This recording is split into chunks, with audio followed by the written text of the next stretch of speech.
Here we're going to prove that the base angles of a trapezoid are equal to each other in pairs. I'm not saying that all the base angles are equal. I'm not saying angle A equals angle B, which equals angle C, which equals angle D. I'm saying that the base angles down on the bottom here are equal, and the base angles up top are equal. And if we were to, translate or whatever and flip it up on its side, it's not necessarily always going to be the ones on the bottom that are equal to each other.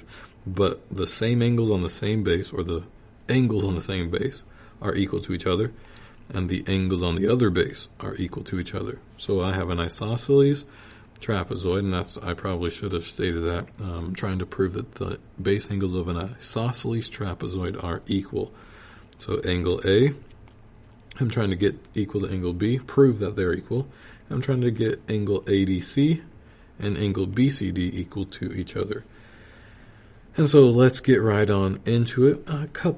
Quite a few steps in this one. I have come across a shorter one that I'm about to do, but I do think this is the most clear way to explain it.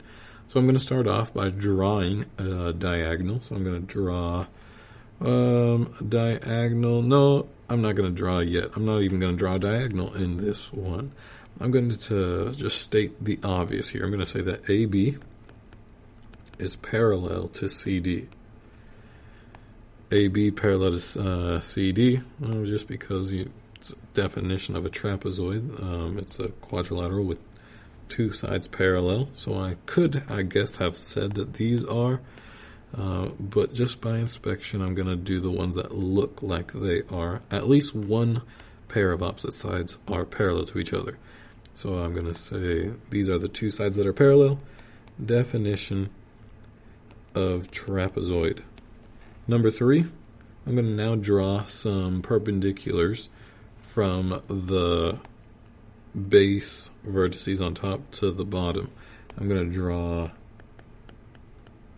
perpendiculars from C and from D to AB. Okay, so I'm going to just quickly draw that. I'm going to do it in a different color. I'm going to draw a perpendicular line there. I'm going to draw a perpendicular line from C here. All right, so now we're getting somewhere here. Hopefully we can have our brains already, the wheels are turning, and kind of see where we're heading already.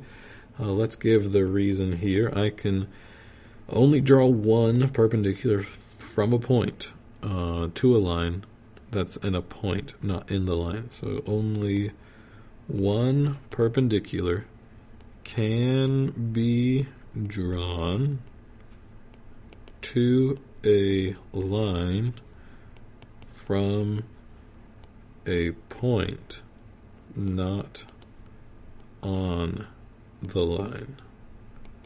So in other words, there's only one perpendicular line that can be drawn from point D to this given line.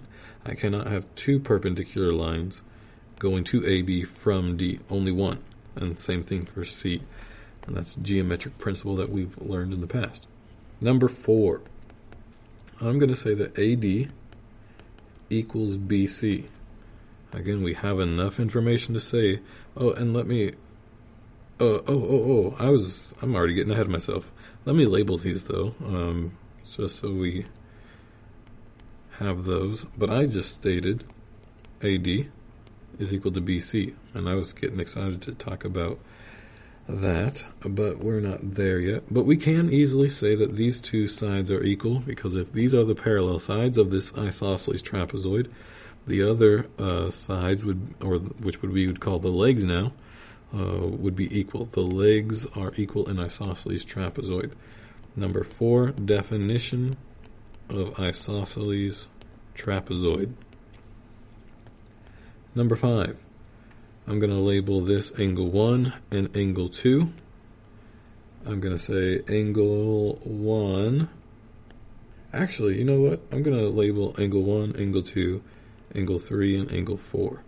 I'm going to say that all of these are right angles. I'm going to say it in a kind of long way, but it just helps in the future possibly whenever you do it like this. Angle 1 equals a right angle. Oh man, I didn't say equals right angle equals a right angle. Angle 2 equals a right angle. Angle 3 equals a right angle. Angle 4 equals a right angle. And we can say that because of the definition of perpendicular lines. Number 6, we can now say that DE equals CF. DE equals CF.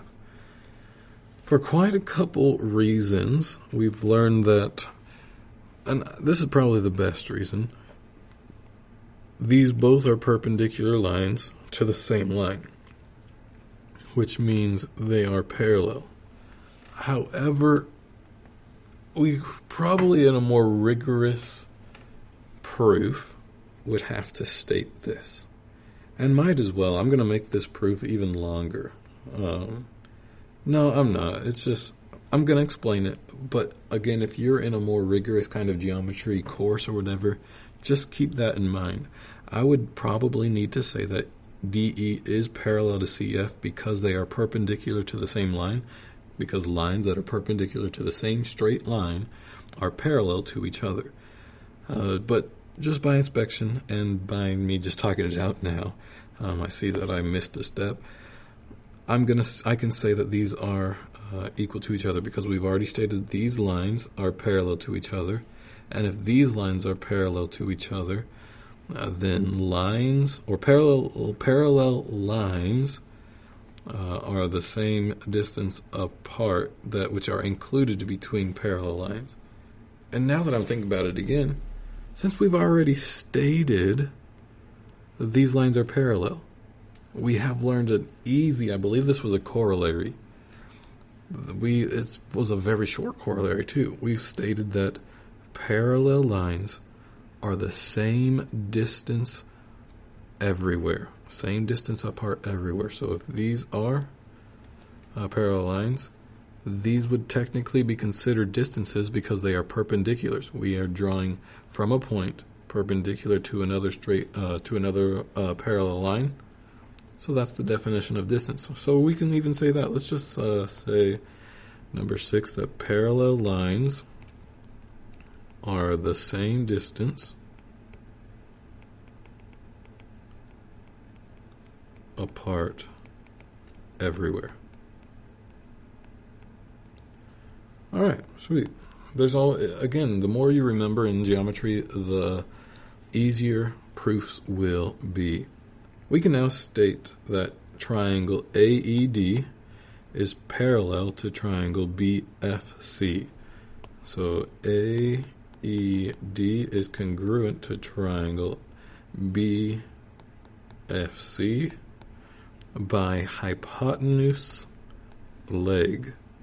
Let's make our markings what we've already said. We've said that AD equals BC because of the definition of isosceles trapezoid, and we just stated that these distances are equal to each other, and we learned a theorem stating that when you have a right triangle, we didn't ever state that these are right triangles. I am going to have to say that before I can state this. Triangle AED and triangle BFC are right triangles.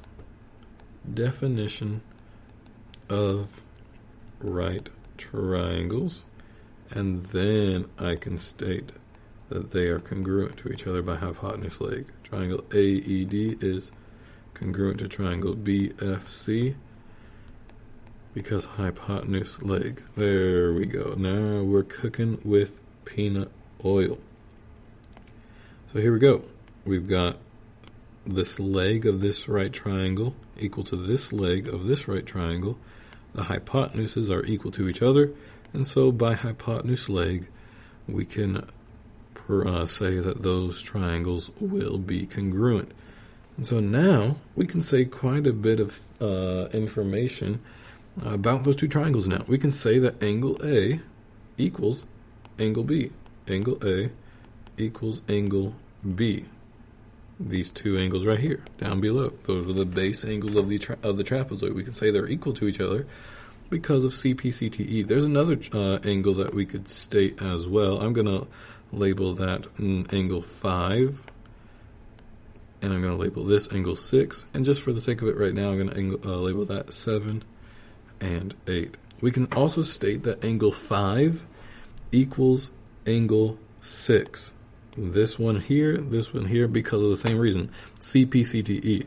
These are both corresponding parts of congruent triangles, and so we could state that those angles are equal as well. Angle 5 equals angle 6. All right, and again, corresponding parts of congruent triangles are equal.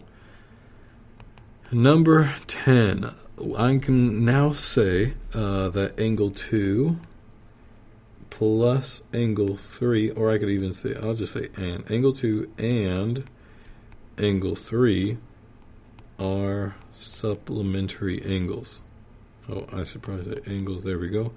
Let's look at what I'm saying. Why did I say angle 1 and angle 2? I'm going to say angle 3 and angle 4. Well, let's see where I'm trying to go here.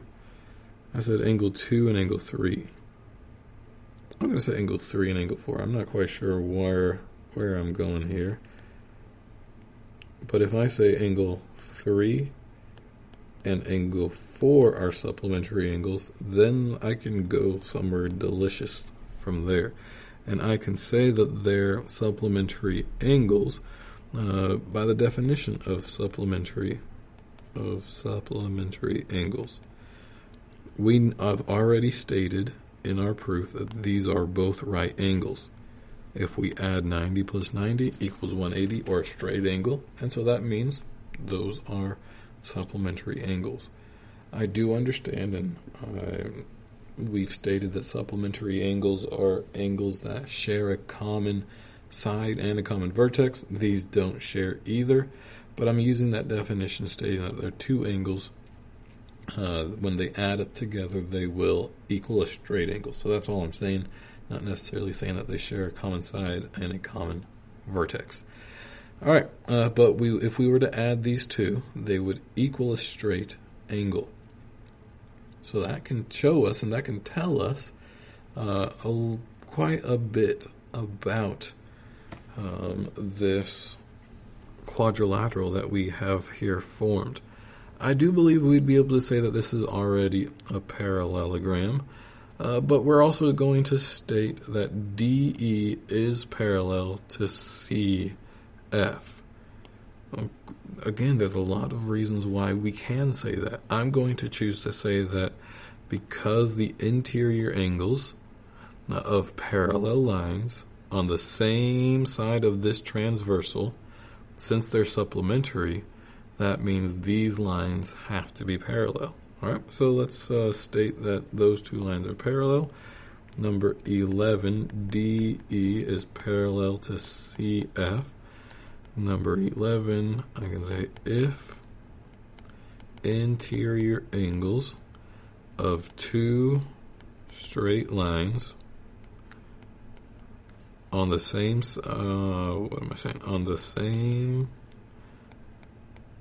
side of transversal are supplementary, then those lines are parallel. All right, number 12.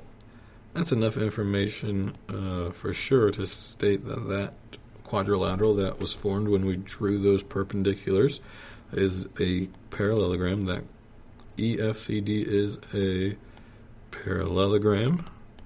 Number 12, we now have a quadrilateral with two sides,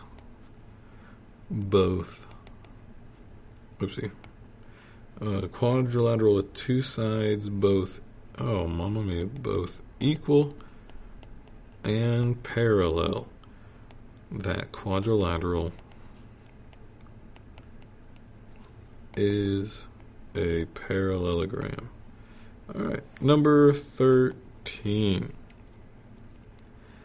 I can also state that EFCD is a rectangle. We just proved that it's a parallelogram, and we had to say that in order to say that it's a rectangle, because a rectangle is a parallelogram with one right angle. So a definition of rectangle would suffice this. We've already stated that the angles, at least one of the angles, is 90 degrees. We said that two of them are 90 degrees. And so we can say definition of a rectangle. Number 14. Angle 7 equals angle 8. Angle 7 equals angle 8.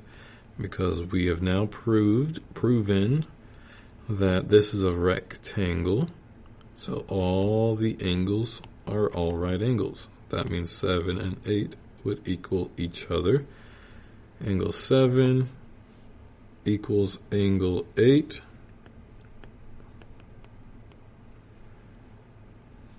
All angles of a rectangle are equal. All angles of a rectangle are equal. And then number 15, let's do some addition. We've stated that angle 5 equals angle 6. We stated 7 equals angle 8. So if we say angle 5 plus angle 7, it should equal angle 6 plus angle 8, because equals added to equals are equal. All right, so let's say angle 5 plus angle 7 equals angle 6 plus angle 8. That's the addition axiom. Number 16. I can now say that angle 5 plus angle 7 equals angle ADC, and angle 6 plus angle 8 equals angle BCD. 16 whole is equal to the sum of all its parts. Whole is equal to the sum of all its parts. And lastly, number 7, I can substitute those with each other and can say angle ADC equals angle BCD. Again, I said these two equal each other. That equals that. Okay. This equals that. All right. Substitute those out. Substitution axiom. Pretty long proof, but there we go. We could just prove that the base angles are equal to each other in pairs of an isosceles trapezoid.